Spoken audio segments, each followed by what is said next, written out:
Rander road Rupani cinema પાસે આવેલી પંચવટી સોસાયટીમાં છેલ્લા 32 વર્ષથી કાયદેસરના ભાડુઆત તરીકે રહેતા આવેલ મહિલા સામે રાંદેર પોલીસ દ્વારા લેન્ડ ગ્રેબિંગનો ગુનો દાખલ કરવામાં આવ્યો હતો.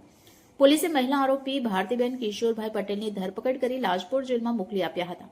મહિલા આરોપીના એડવોકેટ ભાવેશજી અમીન દ્વારા એક જામીન અરજી સુરતની પ્રિન્સિપલ એન્ડ ડિસ્ટ્રિક્ટ જજની કોર્ટમાં કરવામાં આવી હતી, જેની સુનાવણી બંને પક્ષોની પૂરી થતા અદાલતે બચાવ પક્ષના એડવોકેટ ભાવેશજી અમીનની દલીલોને રાખીને મહિલા આરોપી ભારતીબેન કિશોરભાઈ પટેલને જામીન પર છોડવાનો હુકમ કર્યો હતો. અદાલતે પોતાના ચુકાદામાં એવું પણ નોંધ્યું હતું કે લેન્ડ ગ્રેબિંગની કલમો પોલીસ દ્વારા જે દાખલ કરવામાં આવી હતી તે આરોપી મહિલાને લાગુ પડતી નથી.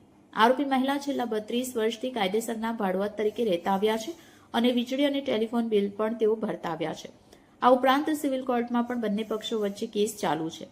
આ કેસની ટૂંક વિગતો એવી છે કે રાંદેર પોલીસ મથકમાં ફરિયાદી મિતરાજ સિંહ અનિલસિંહ જાડેજાએ રાંદેર રોડ રૂપાલી સિનેમા પાસે આવેલ પંચવટી સોસાયટીમાં રહેતા ભારતીબેન કિશોરભાઈ પટેલ સામે ગુજરાત જમીન પચાવી પાડવા પર પ્રતિબંધ કાયદો અધિનિયમ 345C અન્વયે ગત 18 ઓક્ટોબર 2025ના રોજ પોલીસ ફરિયાદ આપી હતી, જેમાં 19 ઓક્ટોબર 2025ના રોજ આરોપી ભારતીબેન પટેલની પોલીસે ધરપકડ કરી કોર્ટમાં રજૂ કરતા તેઓને લાજપોર જેલમાં મોકલી આપવામાં આવ્યા હતા.